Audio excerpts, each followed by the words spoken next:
কেউ তোমাকে অকারণে কষ্ট দিলে মন খারাপ করো না, বরং তুমি একটা মুচকি হাসি দিয়ে চলে এসো, যাতে সে বুঝতে পারে তুমি অল্পতে ভেঙে পড়া মানুষ নও। কিছু মানুষ আছে যারা শুধুমাত্র অন্যের দুর্বলতাকে হাতিয়ে নিয়ে খুব মজা পায়।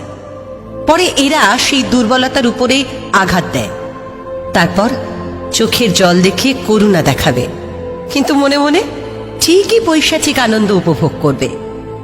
তুমি যত ভয়ঙ্কর কষ্টের পরিস্থিতির মধ্যে দিয়ে যাও না কেন, কখনো কাউকে বুঝতে দিও না তুমি ভালো নেই, কারণ তোমার ওই কষ্টের কথা শুনে বেশিরভাগ মানুষই সেটাকে পুঁজি বানিয়ে অস্ত্র হিসেবে তোমার জন্যই ব্যবহার করবে।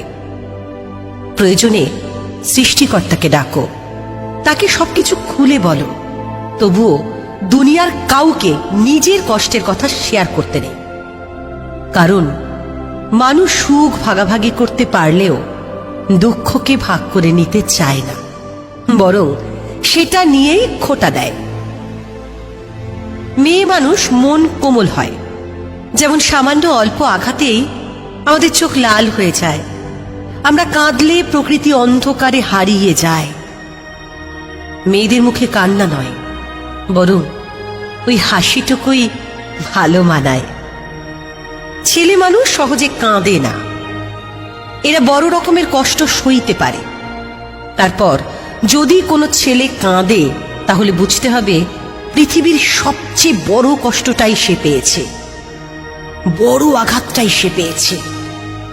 পৃথিবীটা গোল, তুমি আজ যেভাবে যাকে কষ্ট দেবে, সেই কষ্টগুলো কোনো একদিন ঘুরে ফিরে ঠিক তোমার কাছেই চলে আসবে।